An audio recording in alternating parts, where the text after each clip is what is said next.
Good morning. Look at this. I'm sure this camera's not gonna do it justice, but I'll do a little pan. This is where I'll be taking off from this morning. Yeah, it's true. It's like glass.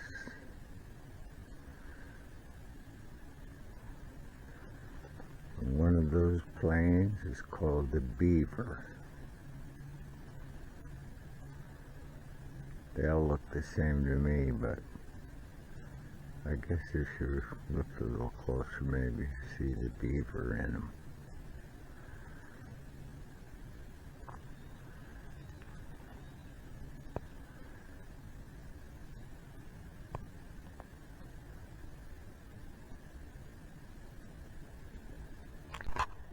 Okay, so here I am. This is what I have to deal with right now. This in here is all this stuff. It's not a pretty sight. Years of just trashing in here and everything.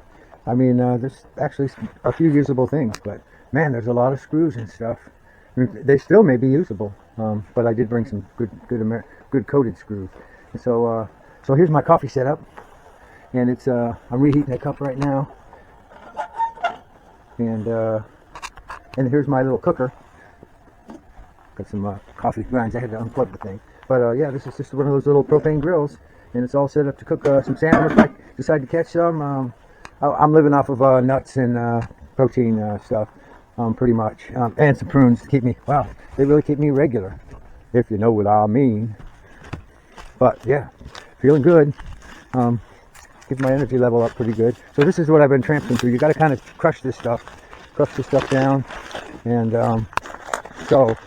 You know, you always worry about maybe a bear being back here, but none of these were crushed, and he wouldn't be able to get through here either. Nobody can really get through here without crushing it down. Although I did see some signs over by the stream, which had me a little worried. But I'll probably be see how tall this is. This is taller than me.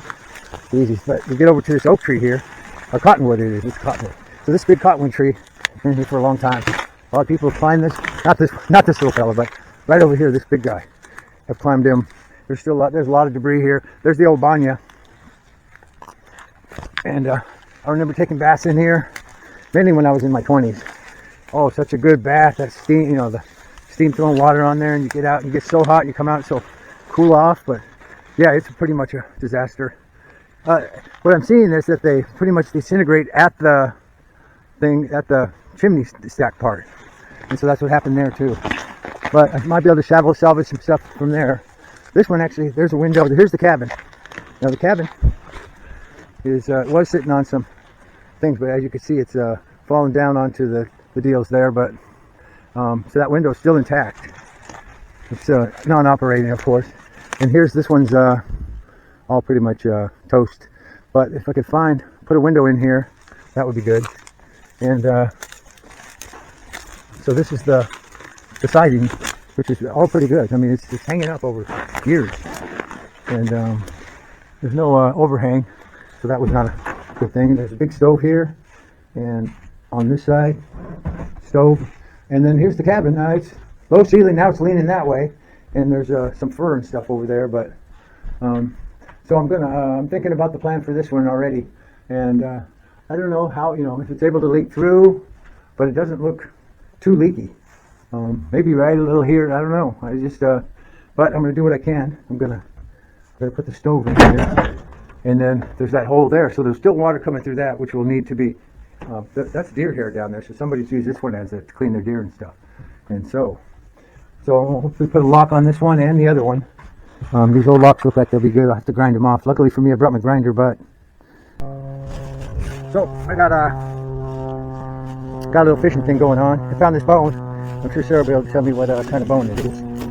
So anyway, here's this bone right here. You can see it's quite barnacled. It was just in the little water out here. Who knows if it's been floating around? I don't know if bones float. Anyway, the reason I'm doing this little clip is showing you my little fish try. You can see the fish still jumping out there, but I don't have a reel, and I'm unable to really cast. I tried a couple methods, but just got frustrated, and there's a bunch of grass right where they're hanging out, so it just gets the grass. Yeah, I should have thought about that. But anyway, that's life on the Ponderosa. Anyway, so I'm headed out here. Man, planes are always coming and going out here. That one's going over that way, so I think it's going to Larson Bay. These planes, they have to just fly whichever way they can. You know, they're always checking weather reports. They got connections at all the spots. There's this Lance, he's a tramper ad. He's the watchman out in the cattery there, and so here we're at the end of my deal right here. Well, we're about 20 yards away now, but trying to keep. It's got sunshine on the old organic shareholder / Ellen and what's his name, Howard's place. You can only come when they're there, so it's not really shareholder, not like a B&B. Well, anyway, so I got that little thing rigged up. I found that in the shed. And then I got these little pixie deals here, and I found a dead squid. I don't know if he's dead or faking, but anyway, he's over here. We'll see if he still hasn't moved much, but now he's got a hook in him. He looks a little more alive, but I'm pretty sure he's toast. Anyway, so that might catch something to cook up. Although I feel pretty good eating my protein and all the nuts I have. You know, it's a wide variety of nuts, just not one nut, just not a peanut, for Christ's sakes. I got almonds, I got macadamias, I got walnuts. I left all the other ones in the thing, but then I got a mixed bag, and then I got the prunes. The prunes are really keeping me regular. I mean, face it, that's one of life's great pleasures. I mean, even when you see kids, they go wee wee pee pee, yeah, but you know, it's still a pleasure. I mean, even when you do a nice turd. I know that's ridiculous. Some of you are getting squeamish on me. That's okay, because I'm not really comfortable talking about it, but that's the way we are raised. It's just a natural function, and it is a pleasure. You know, it's a pleasure when you do. Man, it's when you do a good one. Oh man, it's like, wow, getting rid of all those toxins, getting rid of everything. So there's an eagle. You won't be able to see him from here, but he's purchased. There's always been an eagle here, and I think there probably always will be until until she hits the fan with the world. But this is spectacular. So you can't see it right here, but beyond that tree is at the lower end of the left mountain. There is the extent of the organic native properties. Yeah, I'm just loving it. I just don't want to go back. But you know, I could survive out here, but you know, I won't have any much money, just survival money. But you know, and plus I won't have my sweet Mary, and she doesn't like to rough it. So, and I don't blame her. She's the son of a doctor, and all her family's all, you know, her sister was all fancy, her brother all has all the best stuff, and you know, Stephen's a little rough around the edges, but still, you know, he was in the Marine Corps. Hats off to you, Stephen. But for the most part, they grew up with the silver spoon, you know. But just like all of us, we have issues, or nothing's perfect. And there's, well, I arrived out in Uganda. This is freedom from the world, freedom. Okay, it was quite a workout. So the plane guy dropped me way over there, way past where you see those outcropping of those two reefs. Well, past that, and so I had to pack all the stuff up. You can see my tracks. I went this way, and then I went that way. But so here's what I packed up: this generator, this 20-horse outboard, my raft. It's pretty heavy, but I was able to drag it. My stove and all this stuff. None of this stuff is kind of you know, pesky. But the heaviest thing, which had wheels, which weren't very much help, pretty much dragged it up, was this tent. And so I'm going to start putting it together. But I got a little bit of a thing ahead of me here, all these weeds. Yeah, oh, and down at the corner down there, there's a big old giant bear poop. But it was pretty crusty. It wasn't real old, but I'd say at least a day or two, or could be a week. I'm no professional turd monster. But anyway, so I got these bushes here. And so I'm just kind of I got this Visqueen, and it really helps to keep the bugs away from me and push the weeds back. And then I'm gonna put my tent. It's pretty lumpy here, but these lumps will keep me off any kind of water and separate me from the bugs. I'm wearing a mosquito net right now. Anyway, so I got all this stuff out here. I'm gonna looks like I got the old smokehouse is right there. I could use that. There's a bunch of jumpers out there. Well, not a bunch, but they're jumping. And there was a sea otter out there playing around. And the cabin's over there. Looks like the roof's intact. I'm just gonna biggest thing is getting to it and then figuring out how to be able to use it. That's over and out for now. Look how thick this brush is. Could you imagine trying to cruise through here? Be always worried about jumping right up on a bear.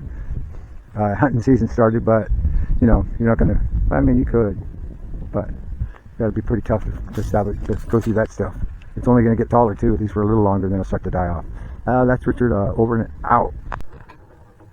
Okay, so I've been working on the stove deal here, and I have little problems and a little success. So this little deal here, this stamper, it flipped out of the thing, and I didn't feel like taking it apart and fixing it because it's all up there. But it does lower, so you could do it that way. But anyway, it's cooking up, and Ooh, that baby's hot, so it should be starting to get warm in here. I got to cut the plastic back a little more and do something there to make it bug proof. But I don't think the bugs will be coming in there. It looks pretty tight up there. The roof actually looks pretty good, except for on the fascia they had put these I don't know, sleepers and left in there.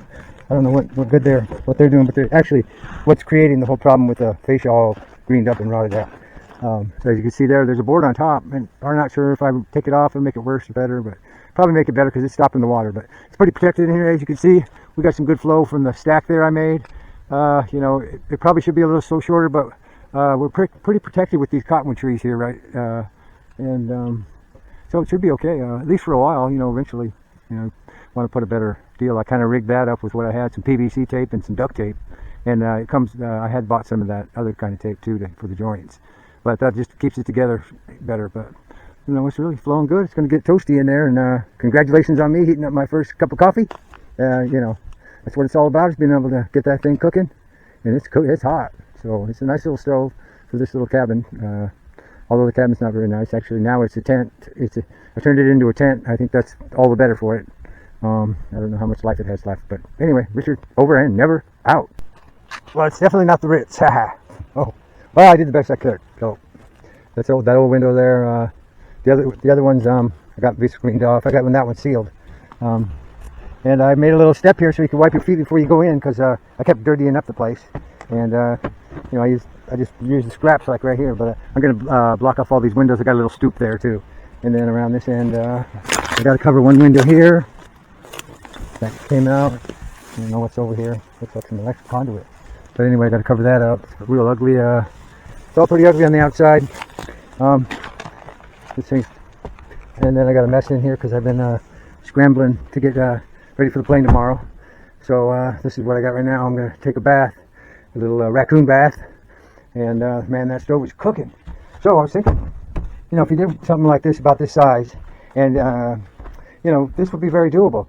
You just have to make a little, you know, especially if you don't have plumbing, you make like they used to do up in Bethel, probably some places in the villages, make a little thing here with a honey bucket, and that way you don't have to go outside and go. Although I prefer going on the beach naked, but that's another story. And then this gets so hot in here, even with that little stove, you could actually have like one corner turned into a banya, and just you know, have it so it catches the water and you can drain it out or something. And you know, it's just clean water anyway. I mean, it's just dirty water, but it's not like sewage. Anyway, that's just my thought right here. It's I feel pretty good about staying in here now, except I'm kind of scratchy because I've been messing around with all this old stuff. You can see the cracks there. Yeah, you know, if I had all the time, I would just seal this thing and level it up and put new windows in, but I don't know if it's really worth all that. The door's working pretty good. It's pretty sealed as best I could with what I had. I mean, it's a caveman door, that's for sure. But it works now. See, look, I got a little deal on here. Do it, go, and you can lock it. That's double 4-inch screws there. And on the outside, you can latch it and lock it. So I'm leaving mostly all this stuff here and jump on the plane. See ya.